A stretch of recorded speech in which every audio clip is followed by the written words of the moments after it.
It should be. There will be a few occasions where they're not, like the special meetings. Yep. I've yet to figure out a way of continuing to use the same link, but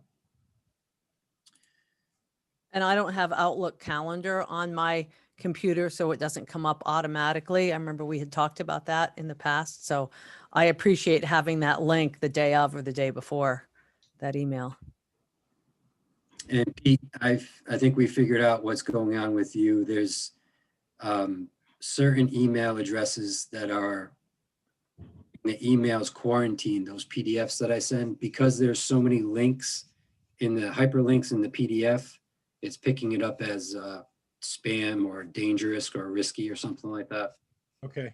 So IT is working on it, trying to figure out. Yeah, it was so weird. I used to get them all, and then all of a sudden, I don't know if Google like updated, and I'm not sure, but Yeah, no, IT's been making some considerable changes. Outlook particularly. We all set, Jay? Yep, I'm just trying to let Jamie in. Yeah, that would be a good idea.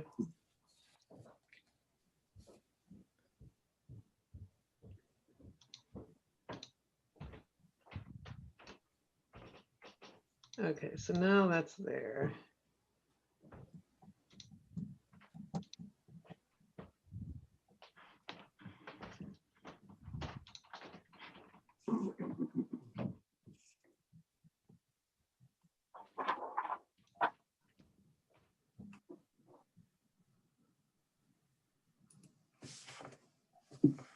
Okay. Yep, I think we're all set. Okay, good evening, everyone. This is the regular session of the South Kingstown Planning Board. The date is Tuesday, November 24th, 2020. First item of business is roll call.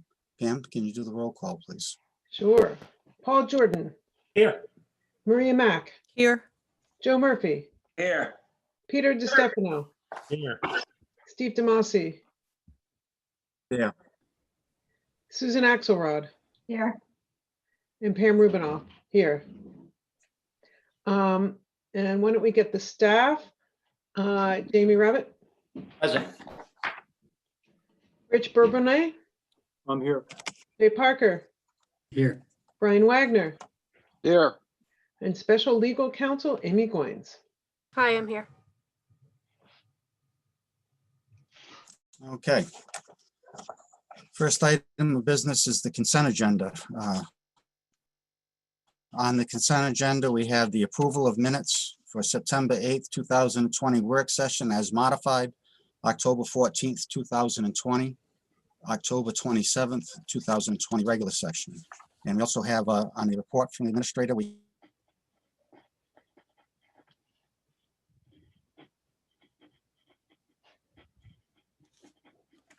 Yep. have a Gardner Administrative Subdivision.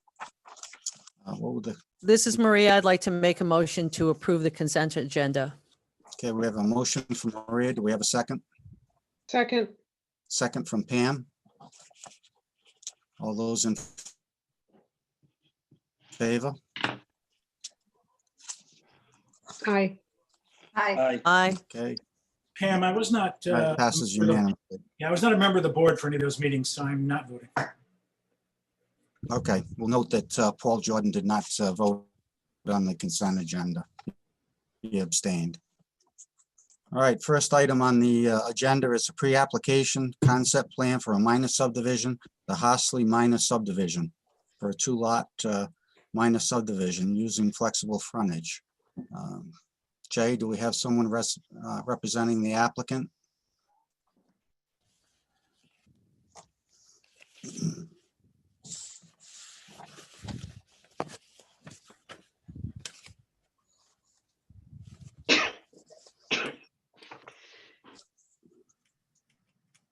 I'm looking, I don't see them in attendance. We have one telephone number.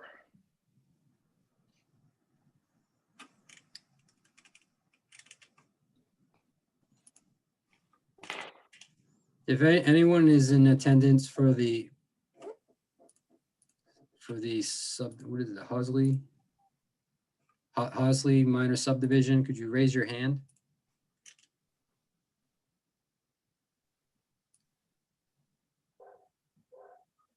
*6 on your cell phone to raise your hand if you're the call-in. I have Stephen Pinch as the listed on the project team form that should have received the correspondence to attend.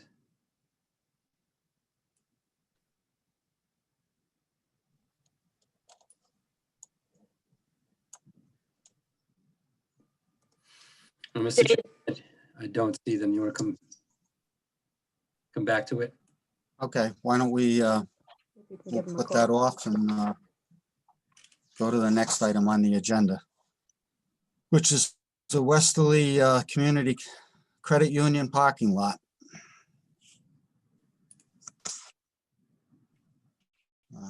I believe, is that John Kenyon? Yeah, trying to bring him in.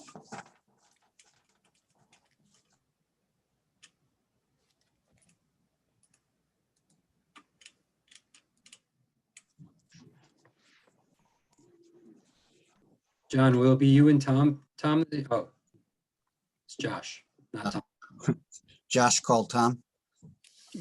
Yes, Jay, I think it should be Josh, and I think Andrew Rogers is probably on Yep. it somewhere.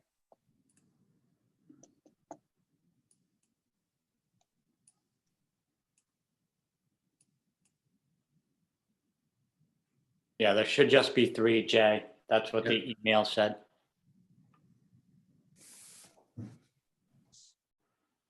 Okay. Mr. Kenyon, this is a pre-app, so you want to explain to the board and the public what we'd like to do here? Sure, thank you. For the record, I'm John Kenyon, attorney for the applicant, the Westerly Community Credit Union. The applicant has entered into a purchase sales agreement to purchase property located off of at 108 Kelly Way.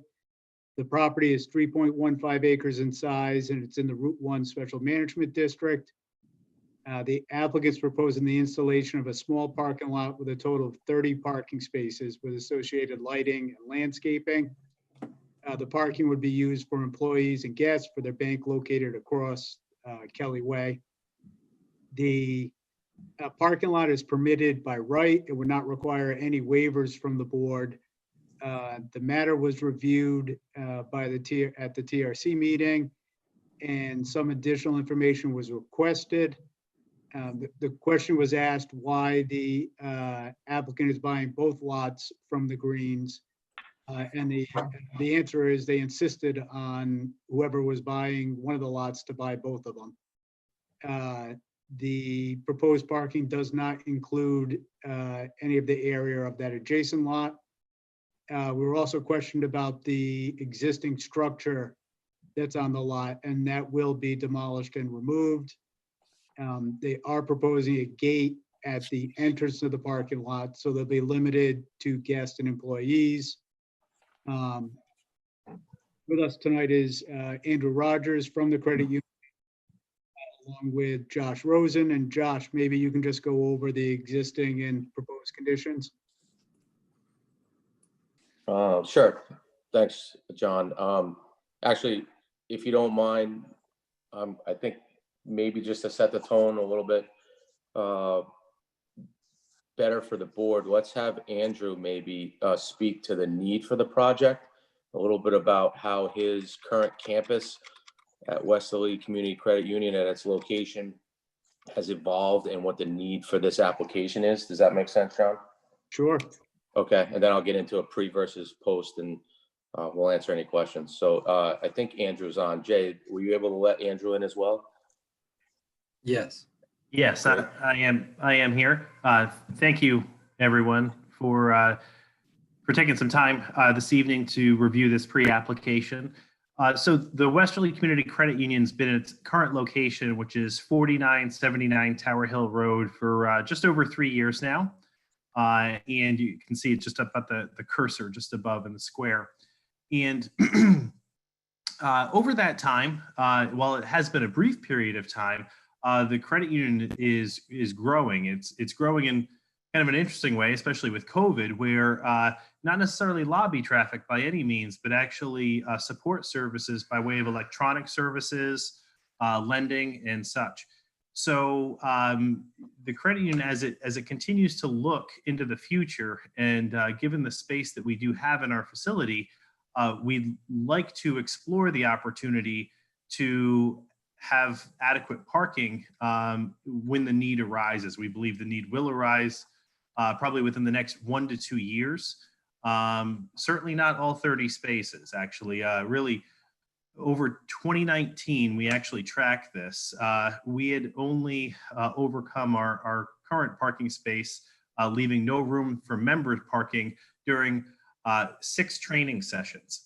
So it is something that we're looking to do in the future, in the near future. However, the full demand for all 30 parking spaces isn't needed right off the bat by any means. We do want to also have the opportunity, when COVID passes, to be able to host meetings. We were reached out to more than a handful of times by South County Hospital, by the Chamber, by our neighbors at Wakefield Meadows behind us, to go ahead and host their annual meetings. We have a great amount of space in our basement, a very robust training facility, and we just really can't do that during work hours, given the limited parking. And last thing we'd ever want to do is double park a car or anything like that to possibly hinder an emergency vehicle. So that's why we're coming to the board this evening to basically answer any questions on some of these preliminary plans, preliminary ideas on what our future plans could look like, or what we'd like them to look like, to support our business as we continue to grow in the future.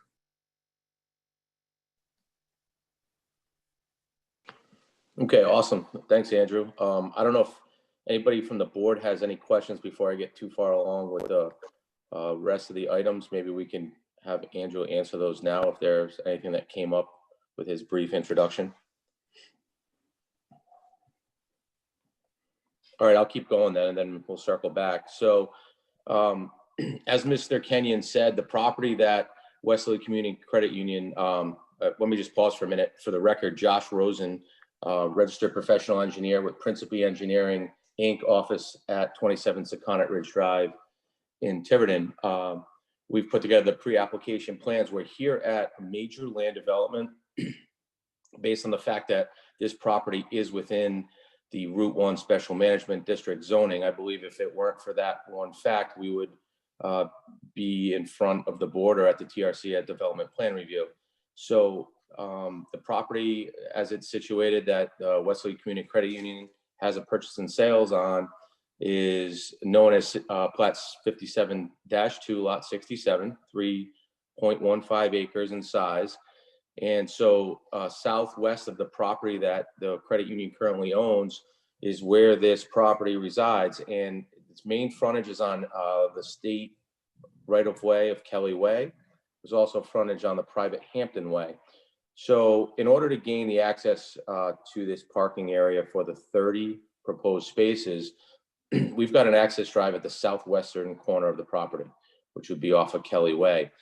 Currently, if the boards can recall, there is a connected access to and from Westerly Credit Union to Hampton Way. That was something that came about after the main approval of the Westerly Community Credit Union parcel and that development. There's a two-way access that allows for exit onto Hampton Way in one way so that it can go out to Kelly Way. So what we tried to do with this design at the pre-application stage is set up the parking area to promote ideal circulation for the type of vehicles. Obviously, Mr. Rogers testified to the fact that this is more of a support staff or just, let's just say, a staff requirement for these parking spaces. So it's an in and out for those type of guests, not necessarily customers or clients of the bank. So we wanted to promote ideal traffic flow. We also wanted to obviously stay out of the 100-foot special management district setback and have some connectivity to the rest of the campus site to the northeast. So what we've done is we've come in with the access, cited the 30 parking spaces central to this property, and then we are going to propose a walkway connection to Hampton Way, which is the private portion of that roadway, and have those guests and support staff and employees access up the driveway into the site. Obviously, there'll be some landscape design that's considered through the next phase of this process, where we would landscape the access road or driveway going into the parking lot. We would buffer the edges of the parking area to the east from Hampton Way. Also, the site being an impervious surface, as far as the parking goes, will be required to provide some stormwater mitigation, water quality treatment for that impervious surface, which there's plenty of room on site to do. We'll have some overland and sheet flow runoff that could be captured in a low impact development style stormwater BMP on site. We're thinking that that's to the northwest edge of the parking surface. The utilities, excuse me, required will be very limited, just basically to the electric service required to set up the gate control at the entrance, and as well as any lighting fixtures within the parking.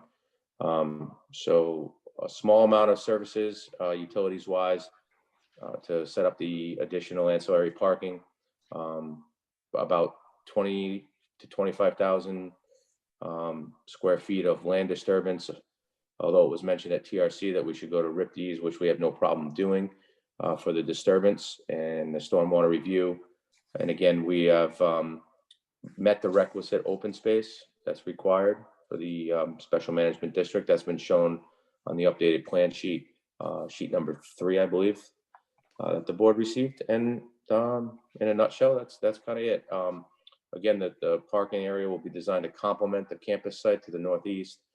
And really, it's a minimum impact on the local neighborhood and the local infrastructure. So I could answer any questions, certainly on the level of detail on the plans right now. Mr. Rogers obviously can answer regarding the operations, and we can go forward from there. The most detailed design obviously comes at what we're requesting to be the master and preliminary stage review, which just as a note to the board, we have filed a request that the master and the preliminary be combined into one review going forward. Josh, I have a couple of questions. The first one is actually not related to engineering, but post-purchase, will these lots be merged? And if so, should that be shown on the plan? That's a great question that came up at TRC as well. I'll let Mr. Kenyon answer that, although I do know that specifically we applied for this development just as the single lot, or we're referencing the one lot that this proposal would be contained within. But I'll let Mr. Kenyon and even maybe Mr. Rogers answer, because I know that was something they've discussed post TRC. John? So Maria, at the TRC, that question came up. I thought that maybe these lots had been merged under zoning. And it doesn't look like they have. So Strange. if they're not, the client's intention was to keep them separate. If they are merged, then they have no choice and they'll have to, keep them as one lot. Okay, it's odd that they weren't under the same ownership. That's very strange. Josh, could you give us an idea of the topography? I mean, it's quite a change in grade from the parking lot to the bank. Can you give us the percentage of the slope and how the pedestrian access shown on the map, which looks like a pedestrian would have to go across and then go to that sort of island area and then travel along the access road.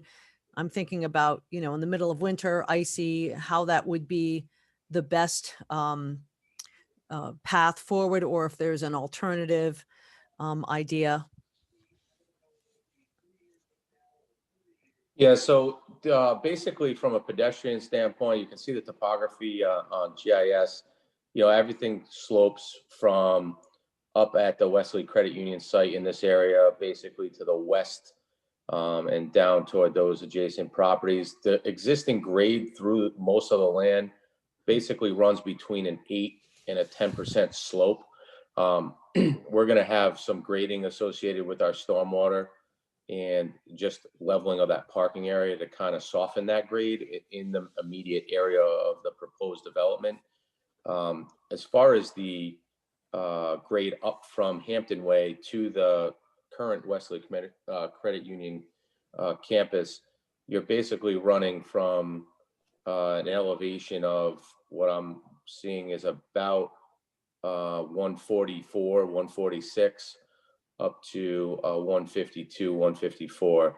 So there is some slope downward into the Hampton Way corridor. But what we're intending on is that if the pedestrians vacate their vehicles in the parking area, come across Hampton Way, that they'd have to walk along the easterly side of that access drive toward that gutter line or just off the edge of that shoulder. There's really no room on the westerly side because they've used the stormwater area at the northern end entrance location, or north of the entrance location rather. And that has a guardrail currently. So there's really no safe way for pedestrians to walk, but there is on the south and easterly side if need be. That access drive is, maybe Mr. Rogers could speak to how often that gets used and what they're seeing in their traffic patterns, but it's a 22-foot wide, is two-way, but it's a pretty comfortable access. And there's room, like I said, on the easterly side to access up into the main campus area. Yeah, I could speak to that, Josh. So that roadway was installed about 20 months ago. And the purpose of that was for safety. Between the staff membership, merging onto Route 1 is not a simple thing to do from the access road that goes exactly parallel with Tower Hill Road. So as you can see, there's a bit of a curve to it. The slope really isn't that great. Normally on my way in, I go down this road every day, and I'll pass actually a fair amount of Wakefield Meadows residents and their dogs, because we're on that route. They seem to like to loop through Hampton Way and around our parking lot, back out the road and down Kelly Way. So it is a pretty wide road. It is not highly traveled, not a lot of traffic on it at all. As I've mentioned, we really don't have a lot of public traffic on it. And in fact, there is signage on the roadway to ensure that no public do travel on that road. So traveling up or walking up the right side of the road, we've mapped it out. We've walked it with senior management and also our insurance, and everybody's comfortable with that. We do feel that there'd be a need to install some hashed lines across the Hampton Way, and we've had conversations, multiple conversations with Wakefield Meadows and their board about this, because they will have to play a role in this. As you can see, number 22 there, that access road itself is based on a land lease, a 30-year land lease with Wakefield Meadows. So in order to install any type of, whether it be hash mark on the street or anything like that, we'll be working closely with them to seek, their agreement, their approval on that.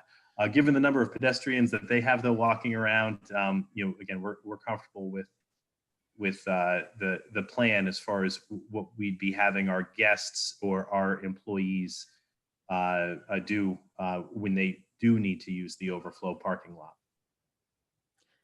You thought of a separate walkway, totally separated from the access, maybe a little further, about where that number 22 was, but just would be a shorter distance coming from the parking lot straight across and maybe up a set of stairs? That hasn't been discussed yet. Yeah, more in there, or maybe even slightly further north of that. Again, that has not been discussed yet. That retaining wall, so you can see, yeah, thanks, Jay. That angled item right there, that's actually their signage. And then there's a retaining wall that goes up to our parking lot. In some areas, it's maybe about 20 feet tall. In other areas, it's probably closer to 30 to 35 feet tall. So the height or the depth of a stairway in order to make that work may not work out. But we could take a look at it. And of course, you know, like I said, we're in close communication, sharing ideas with Wakefield Meadows on how this could work. I mean, that would offer you a shorter path and then provide you separation from vehicle traffic. So I think could be some advantages of doing it up there. This is Paul Jordan. I have a question. Also looking at that northeast corner, I know there's a sharp turn on the road there, but if consideration be given to put in the driveway there, and the reason I ask is that Route 1 is now a scenic highway, and it looks like your driveway is actually on the Route 1 line, the edge of that plat. And so you're going to need approval from the Scenic Highway Board. Yeah, move southwest, Jay, where their driveway is. Yeah, that whole line right there, I think, is the Route 1 lot line. So you're going to have to get a permit to get a curb cut there. And if there's another option, the board will certainly want to see that, I think. Yeah, Mr. Jordan, we looked at that and also piggyback on Jay's comment. I'm sorry, Jay, Mr. Murphy's comment. We're cognizant of the fact that there's a gate location on Hampton Way that's been installed by Wakefield Meadows or for the purpose of Wakefield Meadows. So in moving that location and providing pedestrian access, we have to be careful not to most likely, muddy the waters by coming on the north of that gate location, which is shown on this plan, and we have since surveyed to lock that in. But I don't believe in the conversations that the bank has had with Wakefield Meadows, they are amenable to us, being on the north side of that gate, which provides kind of like in their mind, a border from their community, so to speak, to the public, what could be considered the public travel that would come in and out of the bank. So that's right now the gate, the way it's shown on the plan, is just to the north of the access road that currently exists and just to the north of the walkway that's shown. So we Josh, can you show us where that is? Sure, I can maybe Right take. up here? Yeah, I didn't see it on the plan either, but I see it now. So right in here Okay. is the gate.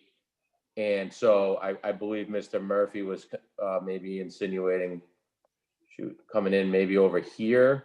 Yeah, somewhere in that Put us area. on the opposite side, and then not to cross the state highway line, which comes through here, would mean this intersection to land before the gate would have to be somewhere kind of offset from this. And we felt like pulling it back here would be most effective.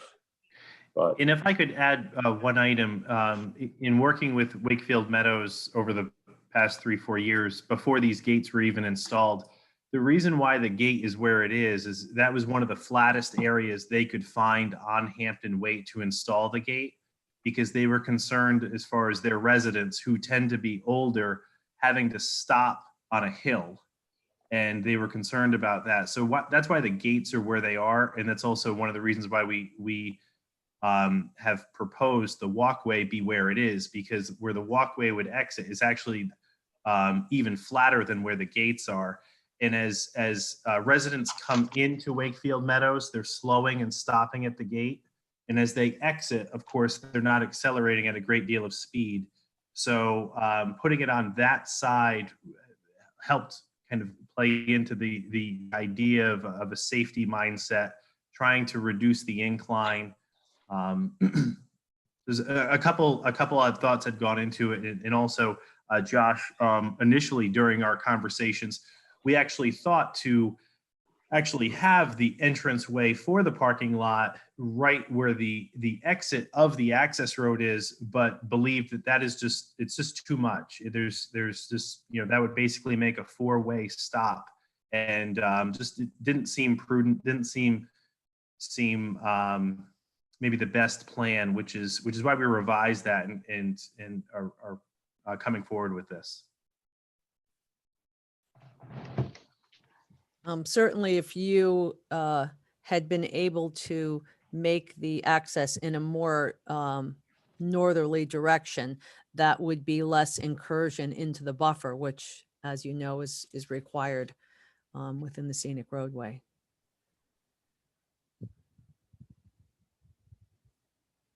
Josh, is that access is where it was when you came to TRC, correct? Or did you move it south? Nope, that's the way we showed it at TRC. How did you estimate 30? Where did the number for 30 spaces come up? Sure. So the way that our building was built, it was built with a certain amount of open square footage. And so we, through the use of an engineer, furniture engineer actually, went ahead and calculated the approximate number of additional staff we could go ahead and support in the building. And that number is about 18. So between that and the potential for guests or say a vendor or two, those types of things, and we just rounded up to an even number of 30. There really isn't any science. It could be 28, it could be 32, but 30 just seemed to be a nice even number, with knowing that, again, the future growth, the building can support an additional 18 staff members. Josh, I have a couple of questions. This is Susan.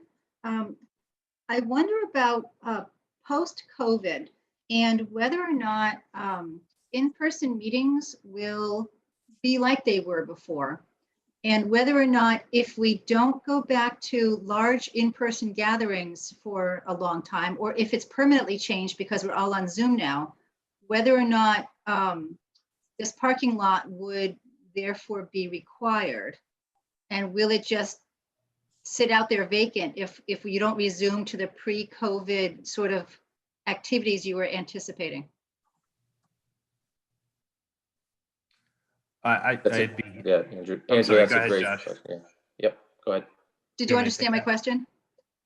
Yes, Susan, thanks for the question. I'm going to let Andrew answer that. That's directly related to the operations of the bank and their forecasting. So I'll just let him answer that. Okay. So yeah, it's a very good question, and while Zoom is convenient, I think right now it's actually just fitting a need and not necessarily what's going to be commonplace 3, 4, 5 years from now. I truly don't think there is a supplement for meeting each other face to face. With that being said, though, even if we never meet again, we never have, say, a town meeting or anything like that ever again, we still have expansion of staff that right now we would have limited ability to go ahead and expand the staff in the current building. So we would need these spaces, and to kind of extend that thought, as I started off with, we are seeing growth in our electronic services and non-face-to-face banking. That doesn't mean that we don't need people. So that is a concern. So it's not just meetings, it's also, again, that future growth that the credit union is seeing. Since we moved into this location, we've added 5 staff members. And again, we sourced locally as local as we can. And again, we're in a consistent strategy for that. Right now, we have 3 job openings for this office. Again, continued growth, and this area would allow us to go ahead and do that, and not necessarily need to carpool or make other arrangements for something like that. Okay, thank you. I have a couple more questions. So do you have any plans at all at this point for the land to the north of the parking lot or to the northwest of the parking lot? No, we don't. And, I wasn't surprised when Josh and Mr. Kenyon came back to us and said, they want to know why you want all that land. And to be frank, and not to kind of tell a joke, we really don't. But if we want to purchase the land, the whole shebang comes with it. So that's what we've been told by the Greens. And we've actually received a letter from the Greens stating that very fact to be able to provide likely to yourselves at a future meeting. There really isn't any other land around us. There's the dentist, there's the Morans up the road a little bit. Those are entities that are unto themselves. And as far as parking goes, we have a certain amount of green space. Obviously, we need to keep in our lot. So we have a well manicured kind of large lawn in the front of our building. Sure, you could park cars there if there were no standards. But of course there are standards, and there's standards for good reasons, because it really beautifies the space and looks great. So yeah, there isn't any plans for that additional land. We don't necessarily need the land. However, we've spoke with, again, John and Josh on this. We're not opposed to those lots being combined, because we don't have any plan on selling. We don't have any plan on certainly not developing. We have more than enough space in the building that we have. So I know it does look a little bit funny that all we're looking for is just that little corner, but there aren't any other little corners around us to purchase. So that's why we're looking to make a relatively large purchase of property, just because there isn't any more available. Okay, so I have another question. So the land to the west, I believe it's lot 59. Do you know anything about, has it, in your discussions with the owners with the Greens, have there been any plans that you've heard about for that land next door? Just to the west. Is that the landlocked land? No. It says 76 on this map. Oh, that's the development. Sure, that's from what I understand. Oh, I'm sorry. Are we down? Yes, there. Yeah, 76. I believe, as the board knows, that has been purchased by a gentleman who plans on building condos. Okay. I believe it was approved for maybe 18 condos. I'm really not sure off the top of my head. So that's Scott Holberg's development. Susan. Yes. Okay. Yes. Susan, this is Jay. I apologize. When you asked me that question, I thought you were referring to this. Okay. This is Hillside Commons that has received preliminary plan approval and currently waiting for final approval submission. Okay. And I did ask it at the TRC, I asked Josh the distance between the driveways on those 2 developments, and he said it was about 300 feet. So that clear that up. But also, I think it was mentioned at TRC that you have no plans, or there will never be a building on that lot. Was that correct? We have no plans to build. There is as you guys have mentioned, there is a dilapidated building that we will be removing for insurance purposes and beautification's sake. But yeah, there is no need for it to go ahead and expand our physical footprint. When we built that building at 4979, we built it for the future. Now, should we have built it with adequate parking right from the start? Well, that's that's an argument that I've had with a few people that I work with for a while now, but can't do anything about that now. So what we're looking to do is, again, just occupy the space that we currently have. And, you know, we do have space also at some of our other sites, you know, as far as future expansion goes. So to answer your question most directly, we have no ambitions, we have no desire to build more. And really, actually, to kind of come full circle with Ms. Axelrod's question, you know, even with Zoom, you know, what about telecommuters? You know, why wouldn't you hire more staff and have them telecommute? Well, there's an argument for that. But again, we also firmly believe that there is no substitute for teams working in person together once we get over this COVID situation. Okay, thank you. And again, I think one of the major concerns at TRC was the pedestrian access across the road and up to the bank. And I believe it might have been Joe also brought up how that would be lit. So something to think about when you come back to us. Yeah, I had a question about that, actually. If this is going to be, at least initially, used in an intermittent fashion, do you have any ideas of how you could handle the lighting so that it wasn't lit at nighttime constantly if it's not being used? It's a terrific question, Ms. Max. So we've actually been speaking with Wakefield Meadows about that because light pollution, and you do have different gradients, right? This 108, especially where the parking lot is, would be a little bit higher than, say, where Camden Court is. So really trying to make sure that light pollution is not an issue is important to us. We have actually started, we started with our insurance company and said, okay, so if we were to do this and we have lights here, obviously, can we go ahead and make those lights possibly some type of motion activated lights, something along those lines.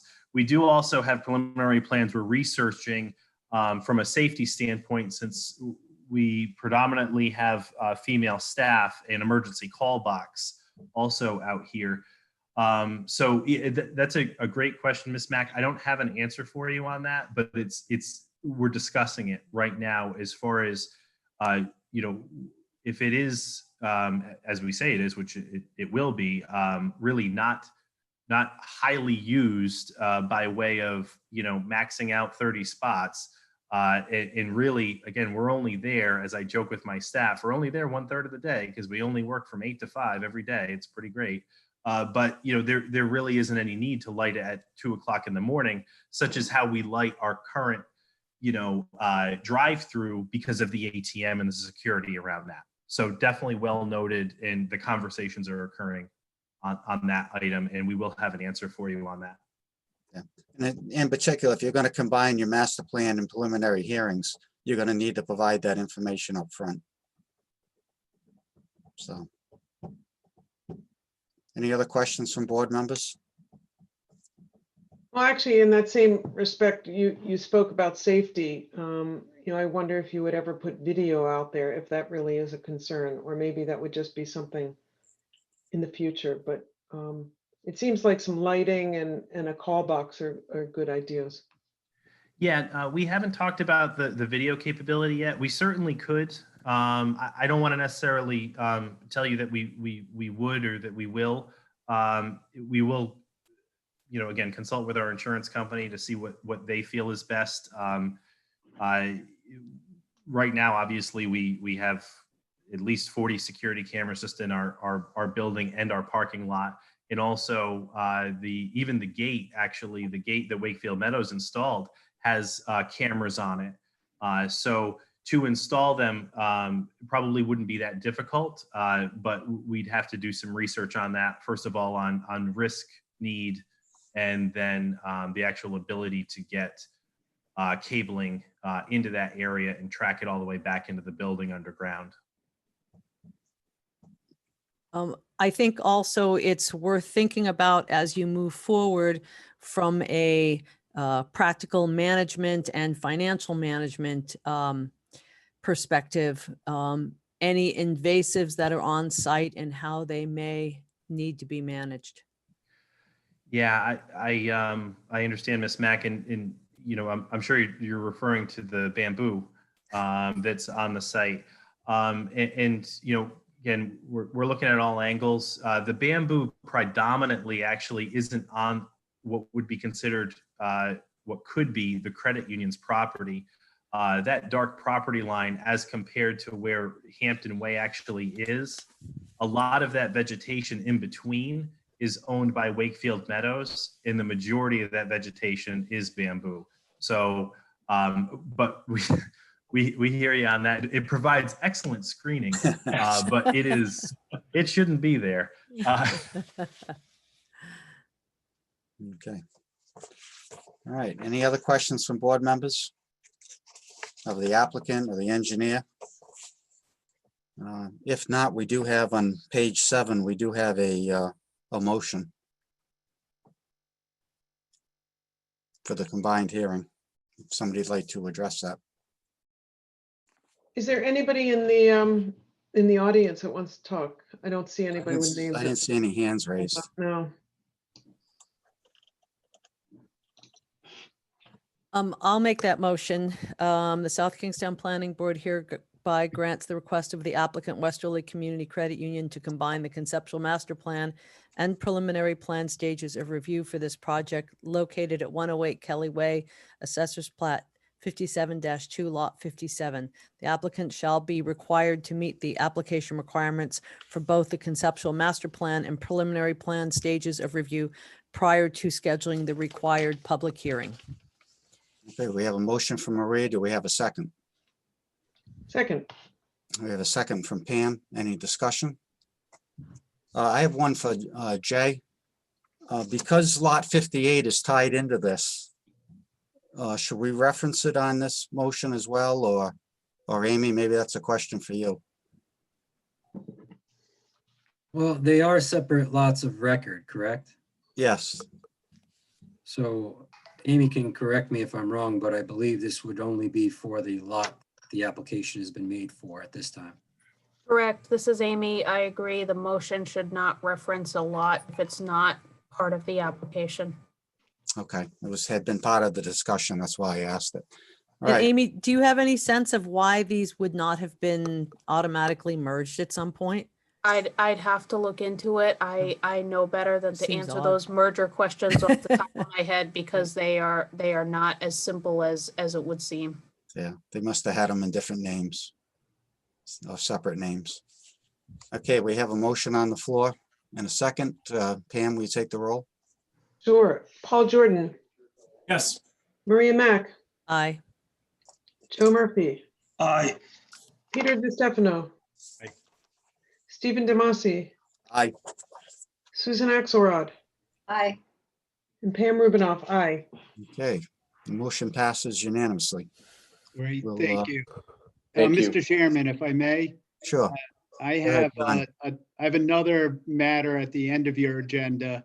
And I have, I'm also in the Richmond Planning Board meeting right now. Just want to let you know I'm jumping over there in case I don't make it right back. Okay. You're on for the Tower Hill? Yes, yeah. All right.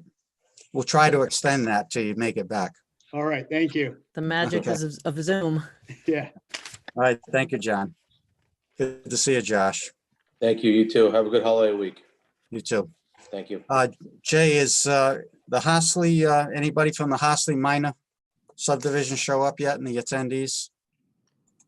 I don't see anyone. I did, during that last agenda item, I did place a call to the surveyor who was the only person on the project team form and left a message with them. But at this time, I don't see them on the call. Okay. This is Amy. Steve, I think you can table it for now, and if we get to the end of the meeting and they're still MIA, we can just continue it to the next regular session. Okay. All right, very good. We'll move on to our next, we have a minor subdivision, preliminary plan approval for the Ocean Haven minor subdivision. This was a request to reinstate a preliminary plan approval. Do we have anyone representing the applicant? Yes, I just promoted Mary Shikarchi. Hello, Mary. Can you hear us, Mary? You're still muted, I think. Yeah. Lower left, Oh. there you go. There you go. You have the floor, Mary. Go ahead. Good evening, Chairman and members of the Planning Board. My name is Mary Shikarchi, and I represent Eva Brenner, who's the owner of Ocean Haven Estates. We are here this evening seeking a one-year extension to the preliminary planning approval. We did get an extension last year that expires on January 1st, 2021. Ms. Brenner lives out of state. She had some financial difficulties that only worsened when COVID hit in March. Quite frankly, she has this property up for sale. Market really came to a standstill. Many developers who had shown some interest essentially said, look, the city, everything's closed in Rhode Island and we're not moving forward. So she did lose quite a bit of time. So for that reason, she is requesting, essentially that's her hardship. And for that reason, she's requesting the extension. I will say pursuant to the regulations, we have satisfied them. This development does remain consistent with the comprehensive plan. The regulations are substantially the same as they were at the time of the original approval. The zoning of the development of the parcels is substantially the same as it was at the time of the original approval. The physical conditions on the development parcels are substantially the same as they were at the time of the original approval. All applicable state and federal regulations are substantially the same as they were at the time of the approval. And the required application fee is still the same as it was at the time of the original approval. I will add also at the same time as the last extension was granted. If you recall, if you were part of the planning board, or if you had an opportunity to review all the documents, initially in the original approval, there were 13 off-site improvements that were required. It has been confirmed that of the 13, I believe 6 remain. So those conditions would still obviously be in effect. I have nothing further. I don't know if you have any particular questions of me at this time. I'll be happy to answer them. Mary, I just wanted to clarify. I'm not sure if I misunderstood you, but the extension expired January 1st, 2020, not 2000. I'm sorry, you're correct, 2021. My apologies. I just wanted it for the record that. Thank you. I appreciate that. Okay. I don't have any questions. I recall when this subdivision was approved, and I have no problems with reinstatement of this. Yes, again, this went through the TRC, and it was the TRC recommendation that we grant an extension. So any other comments from board members? If No. Jay, did you have something? Yeah, briefly. And Mary and I had spoke about this previously. Looking through the file, I was not able to confirm whether any wetland approvals or any approvals or correspondence from DEM was included during the preliminary plan review. So that may be something that the board may want to consider or make a requirement for final approval when they come in to submit their final plan submission, that they include some type of correspondence from DEM approving the development or the subdivision as it relates to the proximity to the wetlands. It may not need a wetland application. It may need a letter of non-jurisdiction, but I think some type of correspondence from DEM would be appropriate at this time. It is a requirement for preliminary, which is the reason. I just made, Jay, I believe that this particular property had it, the wetlands verification, and it was through CRMC. Yeah, Just this wanted to location is clarify CRMC, Jay. There's a note on the plan. Let me see if I can bring it in here. And Mr. Chairman, Jamie Rabbit, Planning Director, our concern just was primarily to make sure the file's complete. And if correspondence from DEM or CRC is appropriate, we would just want to complete the file before we signed off on the final plan. That's really the point we're making. Yes, I was remiss in mentioning that, Jamie. Thank you. Just a couple, So we can add that as a condition of approval, that you just provide that correspondence. just a couple questions. This is Joe. When was this originally approved, this project?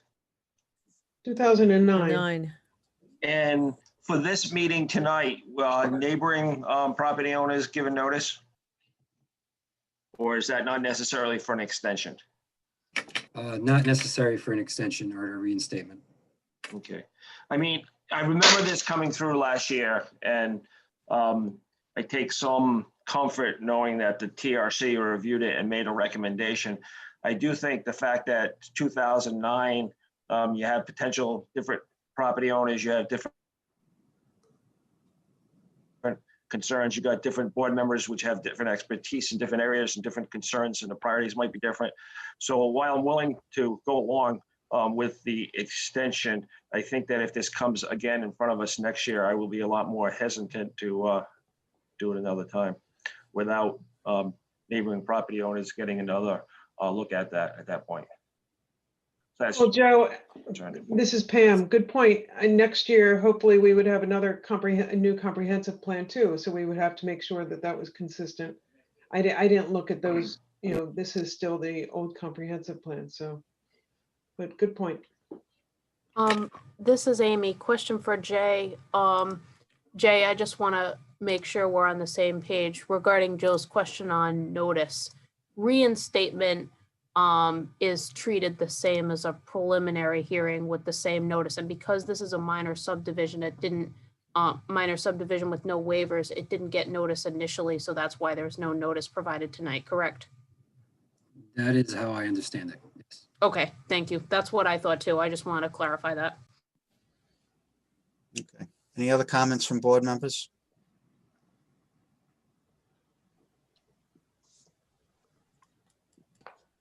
Any discussion?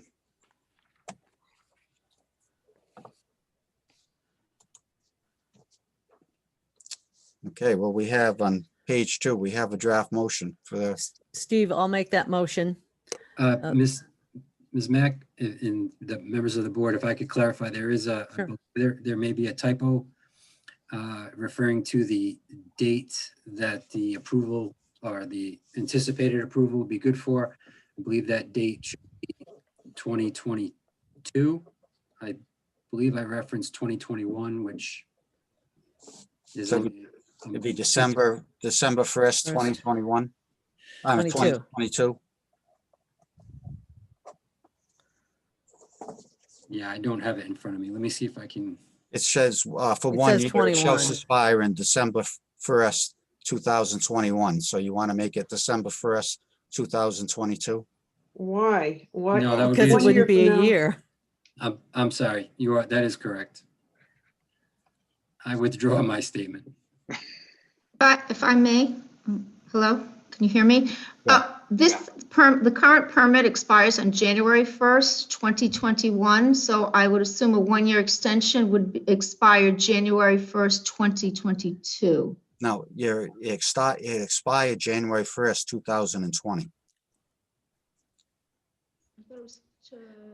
But we're reinstating it Yes, as of today, therefore it should be 1 year from the reinstatement.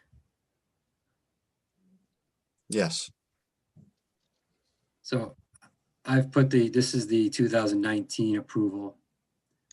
It says until January 1st, 2021. That's what I thought, yeah. Yeah. So it expires in 2 months. It says January 2020. Oh, yeah, and another document in the notes, it said 2020. That may have been a typo on my part. I apologize. Typo. On Yeah. page one, under project Yeah. history, says This is- January 1st, 2020. This Yeah. is Rich Berman, town engineer, but this was in front of us, I thought, last year, and there was a 1-year extension last year as well. And so that would have put it to about January 2021 for the expiration on it. This has already been here once for an extension. Okay, so this is Amy, but before we proceed to the motion, let's get it straight whether this is an extension or a reinstatement. If the approval is currently alive, it's an extension. If the approval has expired, it's a reinstatement. Because I think we all have to look at what Jay has put up on the screen here. And this looks like the official letter that went out to Ms. Brenner, and it says January 1st, 2021. So it expires in, a month, a week. And so it'd be a 1-year extension to January 1st, 2022, right? Correct. Okay, So, it hasn't expired yet. all right, so then we Okay. need to change that motion to an extension. Maria. Okay. And So what- it's not considered a reinstatement then, it is considered an extension? Yes, because it's, as they just stated, it doesn't expire until January 1st, 2021. Okay. So now, Amy, do we extend it from that January date for 1 year? Or from today's Correct. date? Or from Correct. today, that was- The extension extends the original expiration date, so it runs from that date and adds time on. Okay, The South Kingstown Planning Board hereby grants an extension of the preliminary plan approval originally granted on May 12, 2009 for the Ocean Haven Minor Subdivision, a proposed 4-lot subdivision depicted on the plans entitled Preliminary Plan Ocean Haven Estates. Plans dated March 2008 by Jackson Surveying, P.O. Box 454, Charlestown, Rhode Island, with revisions by Level Design Group, 60 Manmar Drive, Plainville, Mass. Date stamped January 27, 2009. This extension is granted for a period of 1 year and shall expire on January 1, 2022. The decision is based upon the following findings of fact and conditions of approval as contained in the original final plan approval, and herein restated as following: findings of fact A through F, and then conditions of approval as amended with condition number 2, stating that a correspondence will be included in the final plan that will include DEM approval or letter of non-jurisdiction. And should we say DEM and CRMC? And/or. And/or. okay, so we have an amended motion by Maria. Do we have a second? Yes, Jamie? Mr. Chairman, I'd prefer if you had the second, and then I just want a clarification. Okay, we have a motion from Maria on the floor. Do we have a second? We have a Second. second from Paul. Discussion. Mr. Just Robert. clarification on the motion. Again, understanding that the language changed from reinstate to extend. We actually have a live application that the applicant filed for reinstatement. So Amy, I think it would be appropriate at least to have the applicant's attorney represent the fact that their application for reinstatement was perhaps an error and they intended to apply for an extension. If that's appropriate, Amy. I think we can get that on the record. Yes, thanks for clarifying that. Sure. Would like me to start now? To clarify that? Sure. Yes, I apologize. Ms. Brenner filled out the application and she probably checked the wrong box. This is a request for an extension. Okay, thank you. Any Thank other you. discussion? Okay, we have a motion on the floor. Will you, Pam, will you take the vote, please? Sure. Susan Axelrod, Aye. Steve Damasi, Aye. Peter DiStefano, Aye. Joe Murphy, Aye. Maria Mack, Aye. Paul Jordan, Aye. Pam Rubinoff, aye. Okay, motion passes unanimously. Thank you very much, Mary. Thank you, everyone. Have a good evening and a good holiday. All right, you as well. Thank you. Okay, next item on our agenda is the preliminary plan, master plan land development for Tower Hill Landing Annex.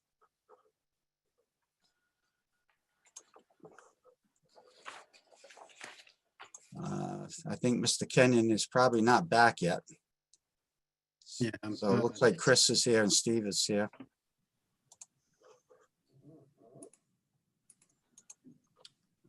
Oh, John Kenyon's back. Believe they should all be in. You work quickly, John. Thanks, Mr. Chairman. They're actually, they started at 6:30 and they're still on their first application. So Okay. you guys are moving along much quicker tonight than they are. Tonight. Yes. Yeah, don't put the curse on us. All right. You have the floor. We had some, at the last meeting, we had some discussion about showing the sidewalks. We had some landscaping issues. We had some trees along the front of the Route 1. And I think we had some talk about the DOT access. So where do we stand on those, Mr. Kenyon? Sure. As you stated, this was the continued preliminary plan public hearing for a major land development project. The applicant has submitted that additional information. I'll have Steve Cabral, who's the project engineer, go over that. Fortunately, this was continued because, as the board knows, we were requesting waivers from the submission of some of the state approvals, which are normally required for a preliminary plan. And shortly after the continuation, we received the physical alteration permit from, or the RIDOT approval of their physical alteration permit, and the RIDM insignificant alteration permit, which included their RIPD's approval. So we will no longer need those waivers because they've all been received. Also, I believe you received notification from the Director of Public Works that the project does not require a formal sewer feasibility study. So as far as outstanding items, I think that was it. As there were also some modifications to the plan that the planning board members requested, and I'd like to have Steve go over what's been submitted on those.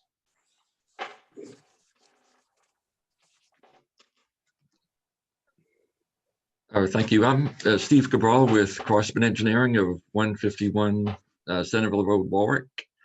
And what I'll do is I'll just touch on the modifications that we've incorporated based upon the planning board and planning staff input. Okay, the first item is there was a recommendation to extend the proposed sidewalk all the way down to the existing bus stop. And what the aerial view here shows is you could see that within the lot, within the property, we've extended the sidewalk all the way from the new units, all the way along inside the Tower Hill Landings property, all the way to the bus stop. Now, the reason that we aligned the walkway in the manner that we did is that we wanted to avoid as much of the existing landscaping and trees that are on the Landings property today. And we've also avoided the DOT right-of-way. And the reason is during the PAP process, DOT indicated that they're considering putting in grass swales or bioretention swales within their right-of-way. So the next item, or Jay, if we could go to sheet C10. And there was one recommendation, or there was a request to provide an image of the proposed dumpster corral. And the reason is there was a concern that the dumpster corral be architecturally compatible with the proposed building. And so what we presented is a solid wood stockade corral. And one thing I will say is because of the location of the corral, which is in the rear of the parking lot, it will not be visible from Route 108 because of course, the buildings will block the view of the parking area. And in regards to the property to the north, we are proposing a stockade fence as well as evergreens. And if for some reason they could see through the stockade fence and the evergreens, they would be able to look at this. I consider it to be a relatively attractive dumpster corral. Okay, the next item, Jay, if we could go to sheet E1, which is the lighting plan.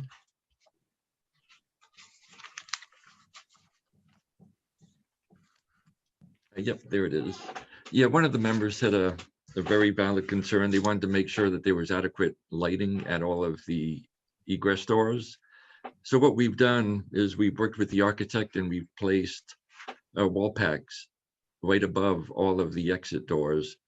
So if you were to compare this lighting plan versus the original, you will see that there's much more lighting all around all of the entranceways into all of the buildings. So we addressed the lighting concern. And then the last concern had to do with landscaping. So Jay, if we could go to sheet L1. And the primary concerns were the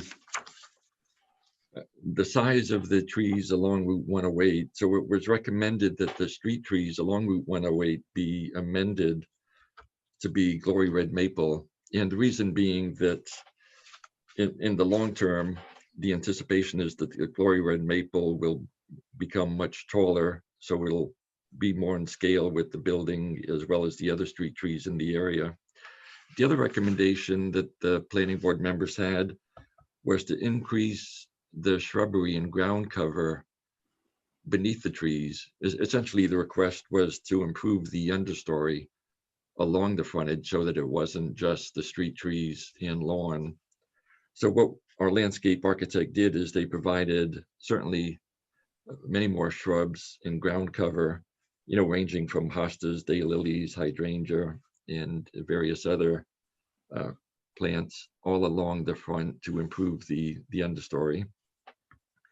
And the last concern that I recall that the planning board expressed was the corridor in between the two buildings where there's a walkway and a planting bed. We certainly agree that that area will be in shade most of the day. And so our landscape architect took another look at all of the shrubs. She eliminated the rhododendron, which could potentially grow large because there was a concern that we wanted to make sure there weren't too many bushes that would inundate the area and interfere with the walkway. So basically, we've amended the type of shrubs and ground cover to make sure that they're compatible with the amount of shade that can be expected in that corridor.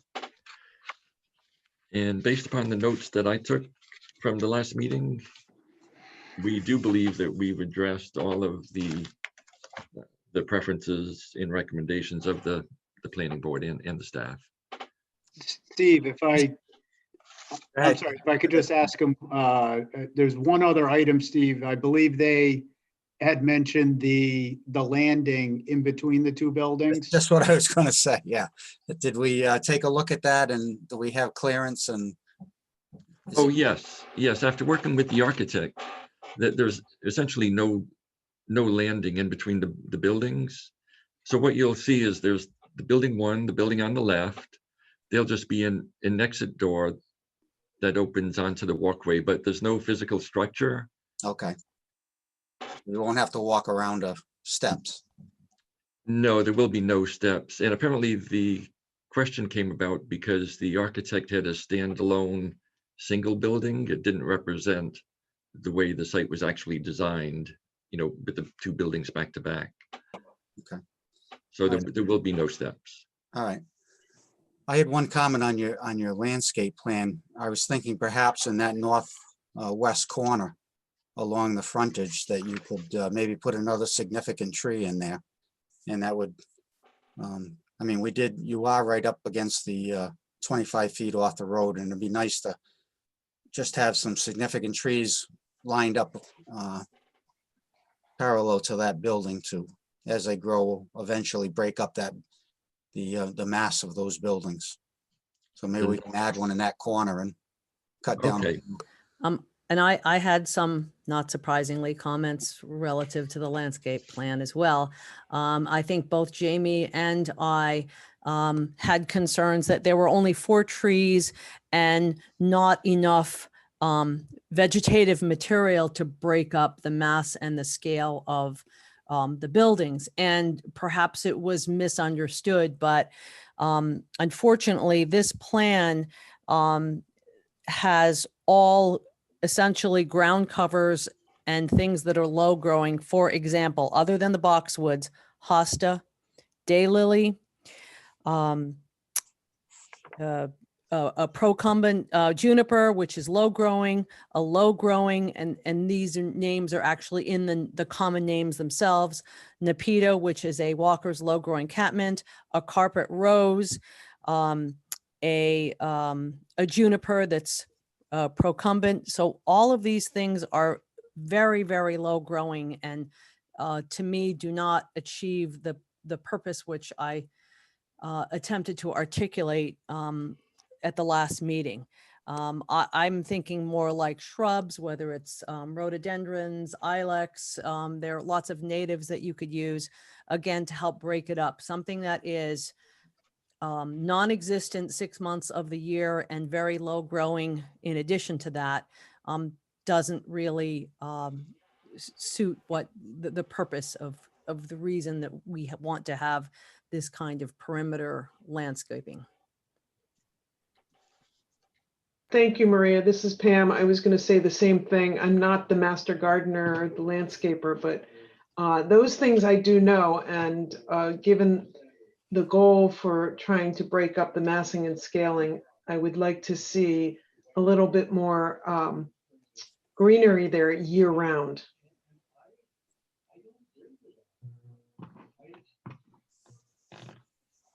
All right, any other comments on the landscaping from board members?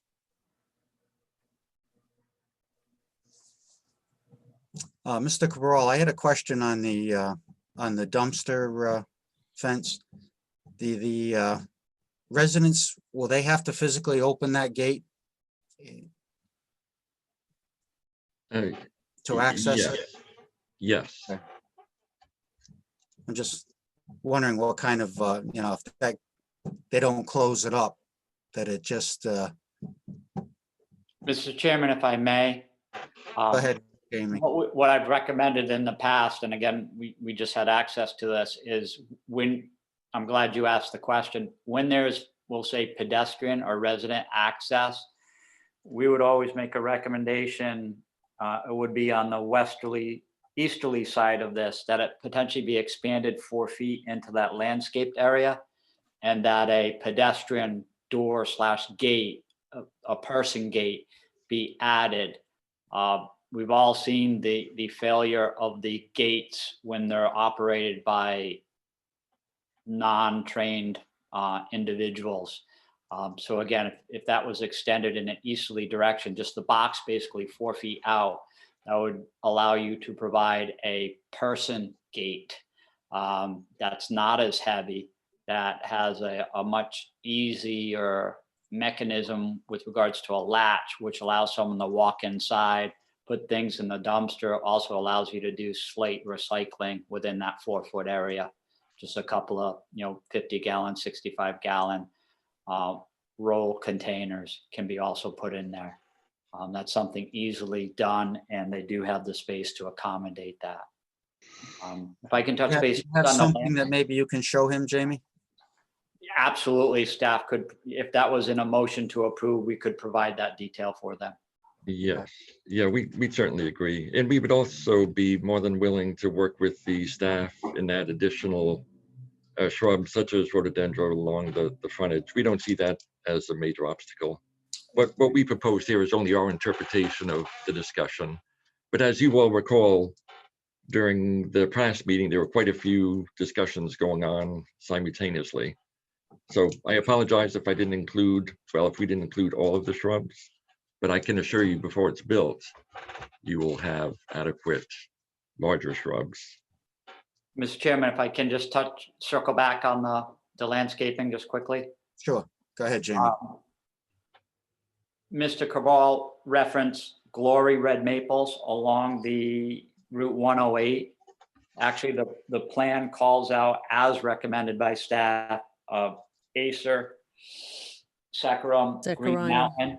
So they're green sugar maples. There are Yes. 4 proposed. We would actually recommend a total of 7. To your point, Mr. Damasi, 1 in the northwesterly corner or the northernmost corner of the property. And then if you look at the landscape plan, there are kind of 2 gaps. 1 mid-building on the southerly building. We'd recommend a tree be placed there. And if Jay, if you could go to that. So if you look at the southern building, there's a substantial gap between the 2 proposed street trees. We would recommend putting 1 in between those 2. That's a good location, Jay. Oh, Yep. yes, right there. And then as you head to the northerly building, you can see the other large gap. Okay. Oh, if I may, we're certainly willing to work with y'all, but we have gas, water, sewer lines crossing through that area. So we'll just have to coordinate the exact location with the staff. That's fine. Yeah, that's fine. And then the other aspect, to Maria's point and Pam's point, and also yours, Mr. Damasi, with regards to the vegetation, that staff would be more than willing to work with the applicant to meet the intent of doing some low to mid height evergreen type plant materials, not necessarily to act as a full hedge in front, but also to break up that visual aspect from the 2 to 4 foot area in height. To Maria's point, a lot of the plant material will, and to Pam's point, is ground cover, and will lose all aesthetic aspects associated with them in the shoulder and winter seasons. Yeah. And I'm sure Maria can also provide a plant list for that understory. I'd be happy to do so. Okay, thank you all. This is Paul Jordan. I have a question. ahead, Paul. Northwest corner T is telephone with a bunch of stanchions. No, that would be a potential transformer, which is really dictated by the power company. Anything that can be done to screen that, since it's a transformer, and not just, a row of plantings all the way around it that identify it as a box that's trying to hide, but something. Maria's laughing. We see a lot of those, don't we? Yeah, I think some landscaping there to hide the transformer would be a good idea.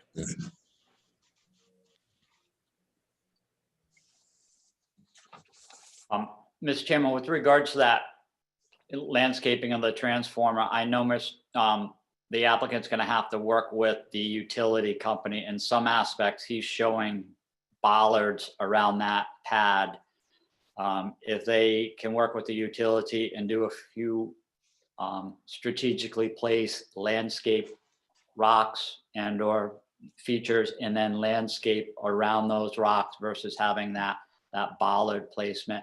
Some utilities are, depending on who's working in the particular district, are a little more friendly with regards to that, and others are hard pressed to say our spec requires bollards and you're going to be required to put bollards in, and then it's just slightly different landscape treatment. And then they're also held to the separating distances between that transformer. This is typically a small transformer, 3 to 4 feet off the ground, and 5 to 6 feet in width and depth. So it's not a substantial unit. No, it's certainly noticeable though. Out in the middle of a lawn, absolutely, Mr. Jordan, it would be noticeable. In the front lawn to boot. Yes. So, all right. Did we have any other outstanding issues to address on this?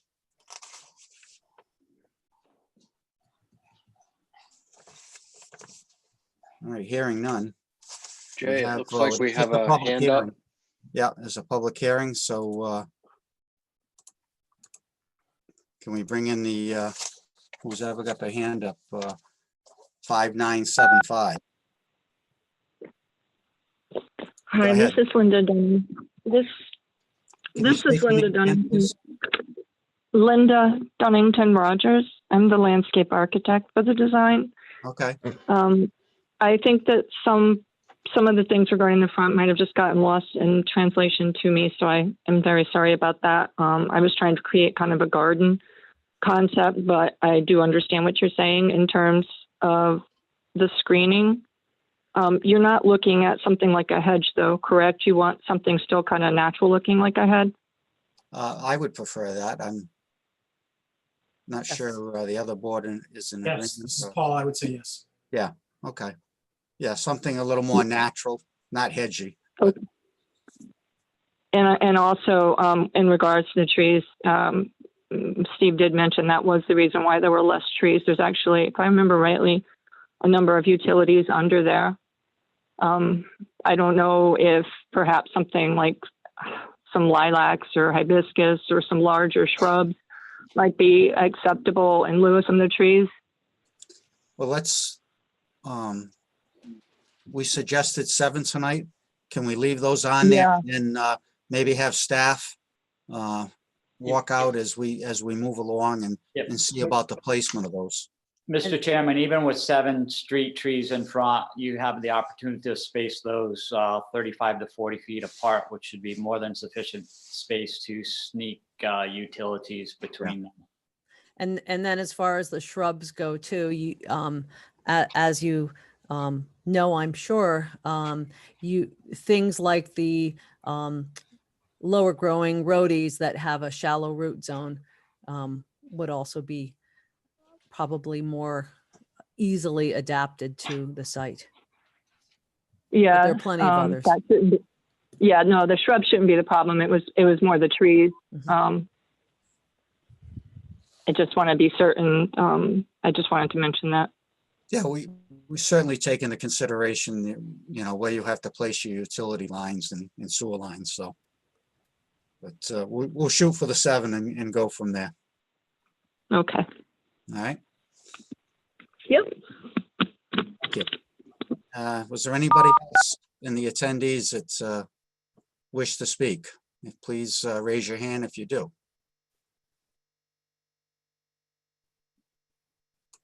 Okay. This is a public hearing. If we have no more questions, we do have a draft motion. We should close the public hearing and discuss the motion at hand. I'll make a motion to close the public hearing. We have a motion from Maria to close the public hearing. Do we have a second? This is Paul, second. We have a second from Paul. I'll take a voice vote on that. So all those in favor? Aye. Aye. Okay, aye. Okay, it passes unanimously. We have the motion prepared on, starts, I believe, on page 5, maybe?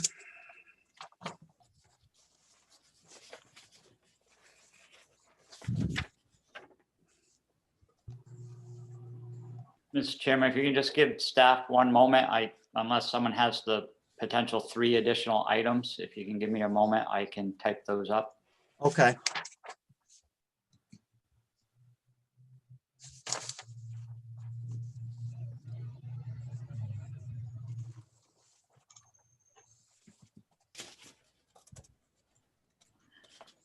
Looks like that motion starts on the bottom of page 6.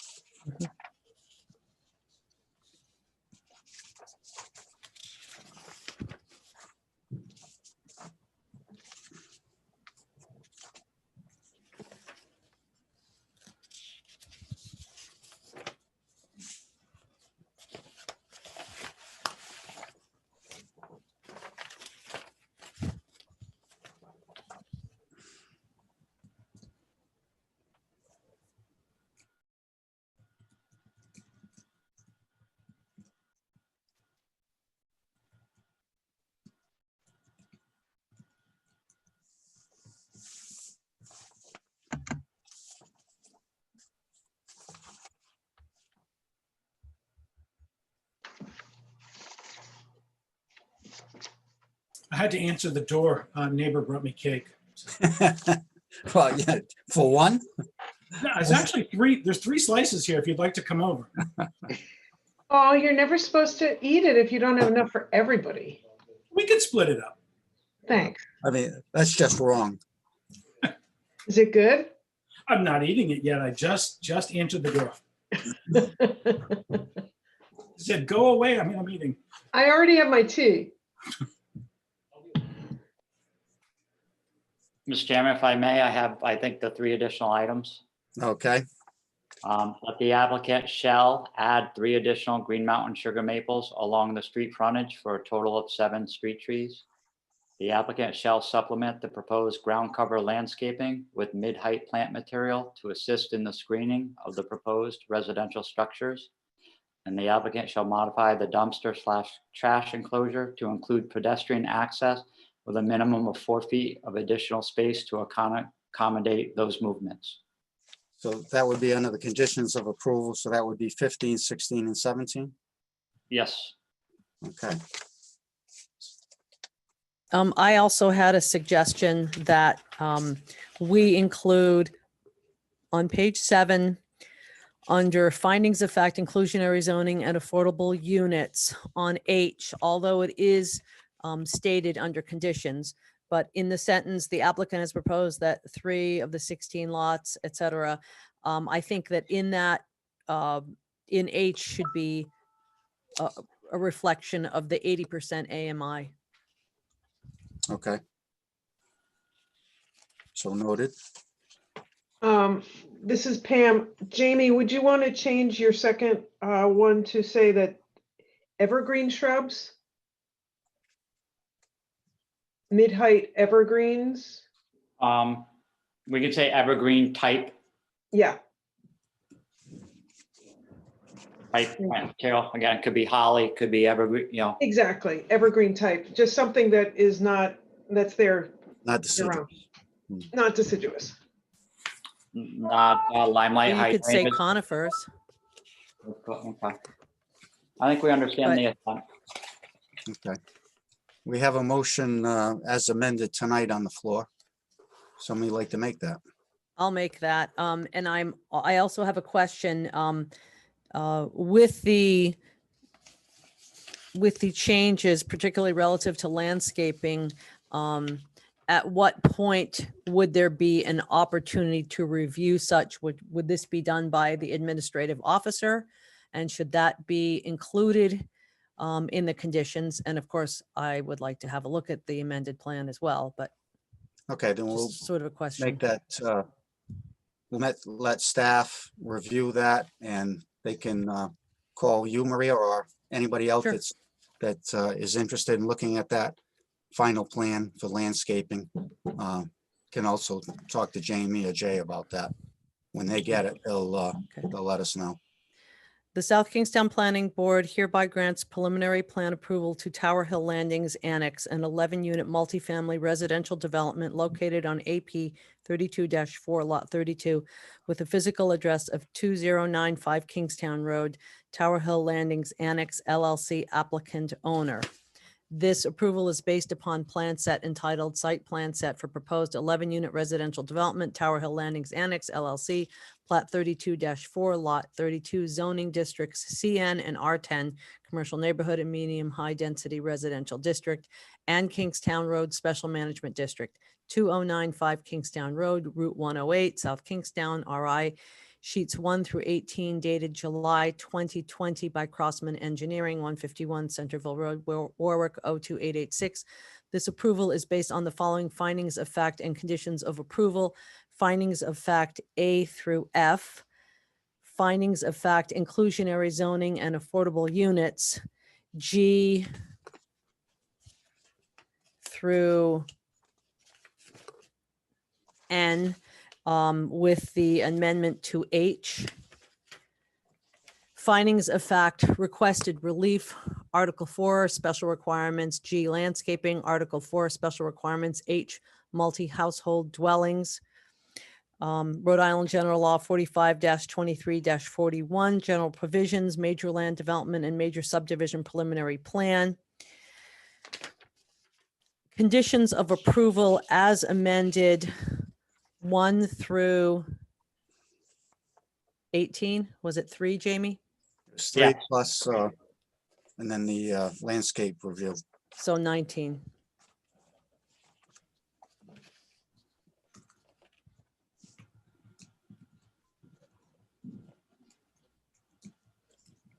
You got that, Jamie? 19 total?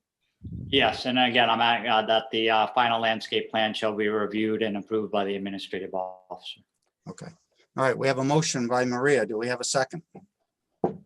I'll second that. We have a second from Joe. Any discussion? Pam, will you take the roll, please? Yes, sir. Joe Murphy, Aye. Maria Mack, Aye. Paul Jordan, Aye. Peter DiStefano, Aye. Steve Demasi, Aye. Susan Axelrod, Aye. and Pam Rubinoff. Aye. Okay, the motion passes unanimously. I would just like to thank the applicant and his staff for, it was a big project, but you listened to our concerns, you addressed them in a timely manner, which is unusual in some cases. But look forward to your project and we thank you again. And Thank you, special Mr. Chairman. thanks, special thanks to Mr. Cabral, because I think that he was very patient and very willing to accommodate concerns that the board had. Yes. Oh, thank you. And Thank it's all you. great working with you all. Okay, great. Thank you again. Thank you, everybody. Thank you, everybody. Happy Good Thanksgiving. luck with your project. Thank you.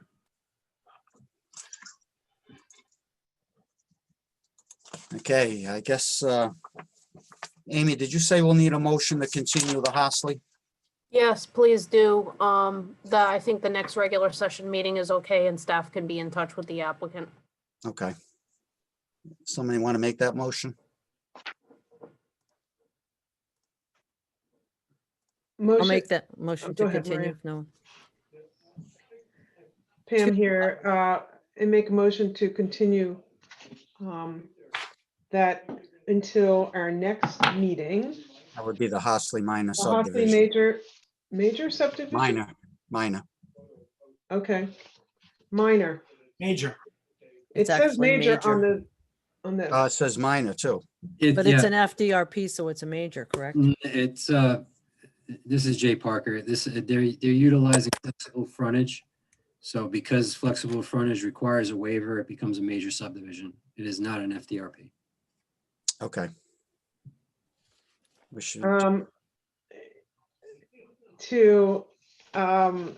the Horsley major subdivision to be heard at the next meeting. And we need a date certain. Does anyone have that date? January 22nd, am I right, Jay? That is Okay. correct. December 22nd, right? Yeah. I'm sorry. Yeah, I skipped the, so ready to be done with 2020, right? okay, so we have a motion from Pam, a second from Maria. I'll take a voice on that. We won't make Pam suffer with another roll. All those in favor say aye. Aye. Aye. All those not in favor? Okay, motion passes unanimously. Any other business before the board before we? I just wanted to give an update. Folks may recall that both Amy and I have mentioned the wetlands regulations that are now in year 3 or 4 of being promulgated. There was a meeting on Monday, and actually Jay and Brian were there. And I noticed that Paul was there because he spoke up, but there were 175 people there. So I don't know if Amy was there or whoever else was there. There is, and it's a 186-page document with a map that's very difficult to read. So if anyone is interested, they can find it on the DEM website, and there will be a public hearing on this on December 17th, if anyone is interested. And I can promise that a digital online map is coming very soon so that you can get a better look at those river regions. So that's coming in the next day or two. And I Maria. Go ahead, believe Brian. we also have written comments open until January Where is 8th. something, yeah. Okay, so was there an indication about it's expected to go into effect the first quarter of next year? Something to that effect, who knows, given the delay? Right, Yeah, they said that it would be effective 180 days after filing. So whenever they get done with their response to comments and are ready to file, then there will be a 6-month delay until effective. Okay, now, do you know whether, and you may not know this, and I can clarify it, you know, the new state regs have to go through a regulatory reform process with costs and benefits. Do you know if that has, I'm kind of assuming they're waiting for their own internal, you know. I have spent the last 4 or 5 years grinding through that cost benefit analysis. It has been accepted by ORR. And it is available on request from DEM. Sue Kiernan can get anyone who's interested a copy. I'm not sure why it isn't just available online, but you can get a copy of it.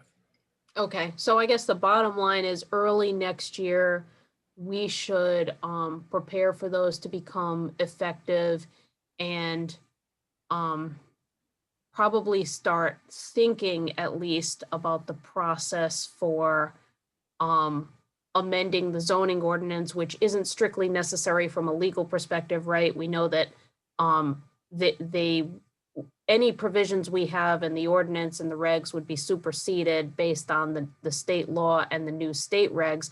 But to avoid confusion, it probably would be best to just delete the references, delete whatever's superseded in our zoning ordinance. So I'll be working with staff on that as a to-do list item for probably early next year.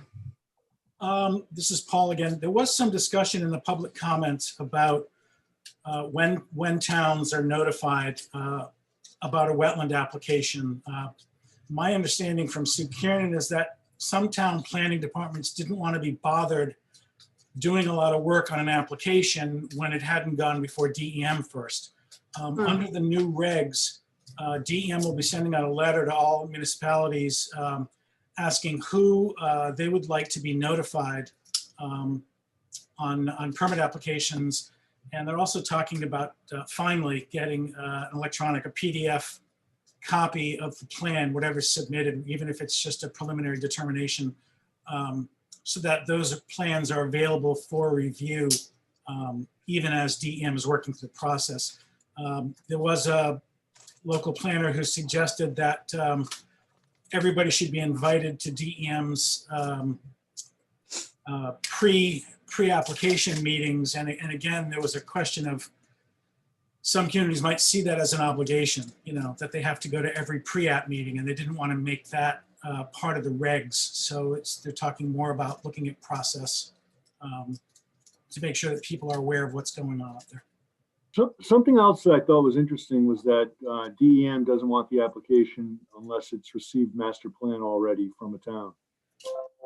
I suppose if it's required, which is interesting because that means that really kind of they're not going to be able to get combined master preliminary on anything that requires a DEM application. I think there's a lot of room there in the public comments for I believe everything's going to Sue Kiernan or Terry Gray, but yeah, there's definitely some opportunity there to comment on some of that. Okay. Any other comments from staff? Jay, we have upcoming meeting next week, correct? On Tuesday, the 1st, 1 week from today. I was in just today putting packets together and getting everything finalized. It took me a little longer than I anticipated, so I have the packets with me and we'll be delivering them tomorrow. I gotta check with my wife. She's off with the kids tomorrow too, so I gotta figure out if it's gonna be morning or afternoon. Jay, that's what happens when you go on vacation. You pay for it before you leave and when you get back, right? Yeah, I will concur with that. Don't worry. Cook the turkey too. So He's been working hard this past Monday and Tuesday. yeah. And then just to follow up with that, there is another special meeting following Tuesday on December 8th. And then we have no work session in December. And the year culminates with your final regular session meeting on the 22nd, which will wrap up 6 board meetings in 2 months. Okay, this is Paul. Just a quick question. Is it a requirement that we get the paper packets? I mean, I'm very comfortable seeing everything online on ClerkBase, but I don't know if you have to give it to me or not. No. In fact, Peter prefers electronic, and we provided him electronic. That's fine. Yeah, I mean, it's all there, so. Yeah, if you like them electronic, you can simply just use the agenda when I email it out to everyone. Perfect. Thanks. And just, Mr. Chairman, just quick update. Some of the things I mentioned at the last work session, working through capital improvement program based on kind of a preliminary discussion of the working group as far as what's coming up in the next, 6 months, 12 months, 18, 24 months. Did submit a request to finance for some funding in next fiscal year and out for the next 4 years for planning and zoning regulations, land use development regs, as well as design guidelines, and then potential area study to focus more specifically on, whether it's Peacedale, Wakefield, Lower Tower Hill, but dive a little closer into those areas as we develop potential revisions to the regulations and also build the design portfolio. Okay. And then regular staffing budget for the department will be coming up beginning of December. All right, great. Great. Any comments from board members? If not, we'll remember to do a closing of the meeting this time. Motion to adjourn. Yeah. We have Oh, a and- motion from Maria. Do we have a second? Amy? TRC in December, do we? I'm sorry, Amy, did you have something to say? Yeah, it always unnerves me a little bit when I see people, attendees, right, on the call, because when they're in the room, you can say, what are you here for? I just don't know if, I know Paige Stone is John Kenyon's assistant, and I see her name on these meetings a lot. I don't know who the other person is, and I just want to make sure they are not here for something that was voted on or continued. Okay. Sandy M., can you unmute yourself and let us know if you were here for one of the items on our agenda?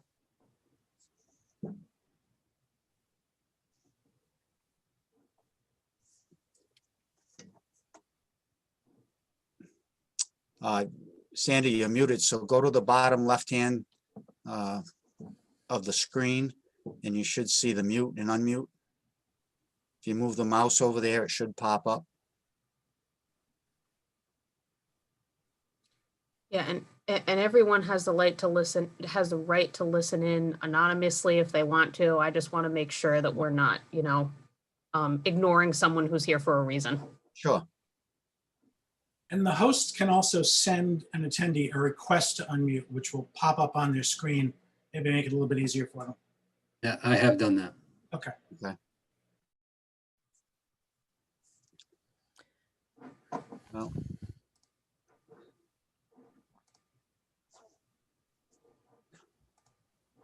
And before we adjourn, do we need someone for TRC in December? do you have a TRC in December? Yes, that would be December 9th. I believe there is only one application.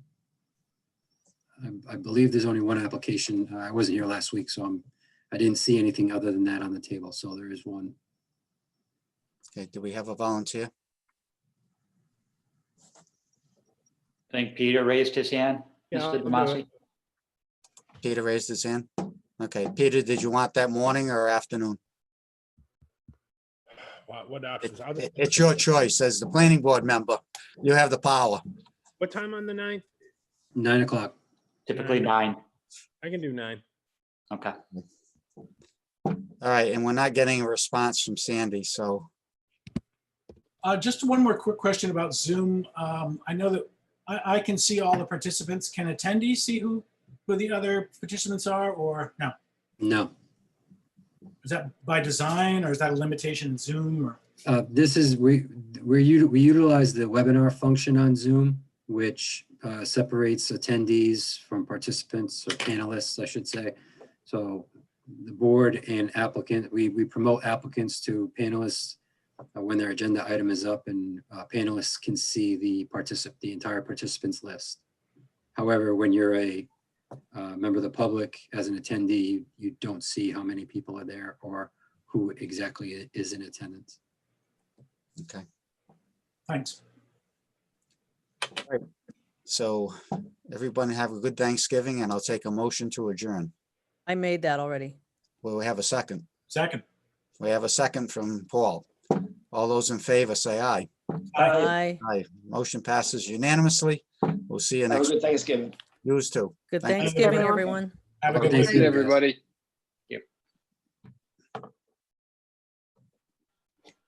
Nice job tonight, Steve. Uh,